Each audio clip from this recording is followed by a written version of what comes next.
各位朋友，大家好，欢迎来到韭菜不香。今天凌晨，微软和它最重要的合作伙伴 OpenAI 签了新的一份协议。消息一出，微软盘前直接跌了4%。具体发生了什么？让我们一起来看看。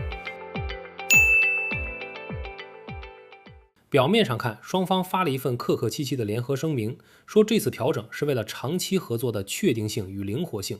但拆开来看，这份协议的每一条都在说同一件事：这段关系变了。2019年的那个10亿美元握手，曾经被认为是科技史上最完美的联姻，一个有钱有平台，一个有技术有理想。7年后的今天，这段婚姻正式变成了一份商业合同。先说最核心的3个变化。第一，独家变非独家。微软从2019年开始砸了130多亿美元，换来的最值钱的东西就是独家授权。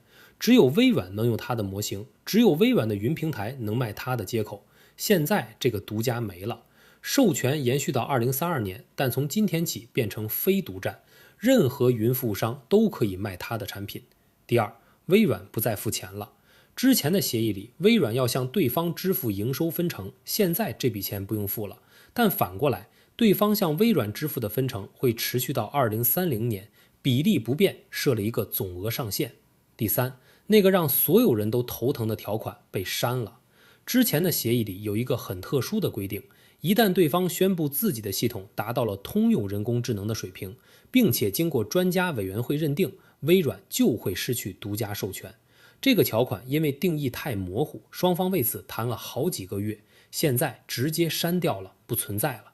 这3个变化加在一起，信号非常清楚。微软从一个独占式的战略合作伙伴，变成了一个有优先权但不排他的云供应商。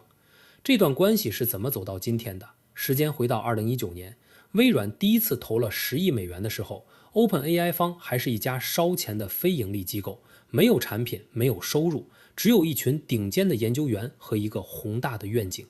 微软看中了它的技术，用资本换来了独家绑定。2023年初，微软追加了100亿美元，拿到了32.5%的股份和独家云服务商地位。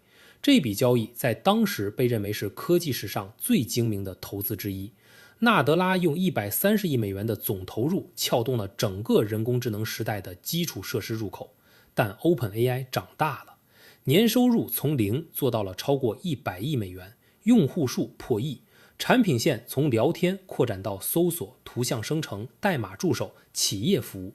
它不再是那个需要微软书写才能活下去的实验室了。去年10月，它完成了盈利性改制，估值飙升到8400亿美元。一个曾经的非盈利机构，现在是全球估值最高的未上市公司之一。去年开始，裂痕越来越明显。春天的时候，微软的云平台服务器不够用了， OpenAI 的图像功能流量爆发，微软的算力跟不上，于是它转向了谷歌云，临时调配服务器。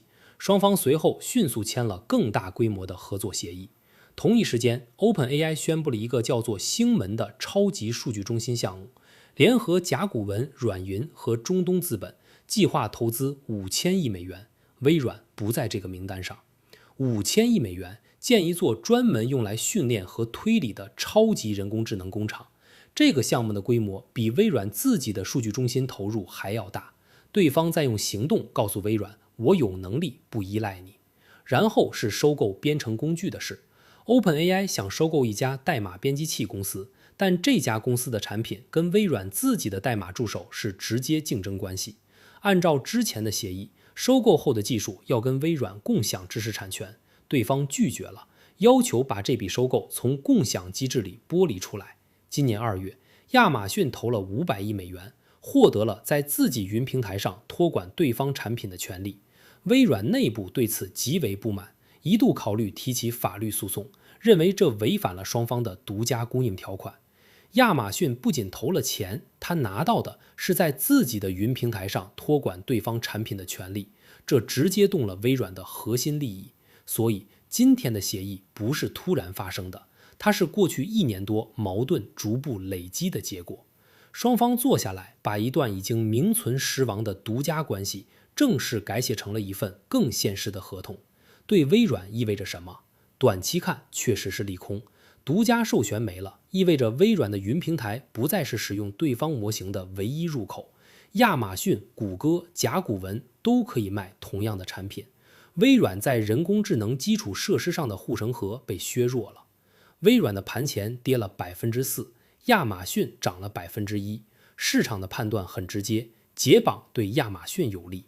但长期看，事情没那么简单。微软手里仍然有几张牌。第一，27%的股权，按照最新估值大约8400亿美元算，微软的持股价值超过2200亿，这笔投资的回报率依然惊人。第二，OpenAI 向微软的分成会持续到2030年，未来4年，微软仍然在从对方的收入里抽成，而且微软自己不用再反向付钱了，成本结构反而更清晰了。第三，微软自己的人工智能并不完全依赖对方，微软还投资的另一家头部人工智能公司持有少量股份。微软的云平台同时托管多家公司的模型，多模型策略本身就是一道保险。第四，也是最关键的，微软已经把对方的技术深度整合进了自己的产品矩阵，办公软件的智能助手、代码助手、云平台的人工智能服务，这些产品已经在为微软创造真金白银的收入。即使独家授权没了，已经整合的东西不会被收回。说白了，微软当年花130亿买的不只是独家权，更重要的是时间窗口。他用这个窗口完成了产品整合、生态构建和客户绑定。现在窗口关了，但微软已经拿到了他最需要的东西。华尔街分析师的看法也分成了两派，一派认为独家权的丧失是微软人工智能故事最大的裂缝，云平台的竞争壁垒被实质性削弱。另一派认为微软早就在为这一天做准备，多模型策略加上自研能力，让它不需要把命运绑在任何一个合作伙伴身上。对整个人工智能行业意味着什么？这份协议标志着人工智能行业正式进入了多云时代，最强的模型不再被锁在一个平台上，亚马逊、谷歌、甲骨文都可以提供同样的产品。云服务商之间的竞争会更加激烈，价格会下降，客户的选择会更多。对于正在考虑采购人工智能服务的企业来说，这其实是好消息。锁定效应在减弱，议价能力在增强。这跟15年前云计算刚起步的时候很像。当年亚马逊的云服务一家独大，后来微软和谷歌杀进来，价格战让所有客户受益。现在人工智能模型的分发正在走同样的路，但对于微软的云业务来说，竞争压力确实在加大。39%的云增速能否维持，是接下来几个季度最值得观察的数字。最后一个问题，这段关系到底是谁甩了谁？答案可能是没有人被甩，这更像是一场从恋爱走向商业合作的关系转型。当年的130亿是一笔带着赌注性质的投资，换来了独家绑定和超额回报。现在对方长大了，要独立了，微软保留了股权和分成，放弃了独占权。纳德拉在声明里说，双方将继续在数据中心扩容、下一代芯片研发以及网络安全领域合作。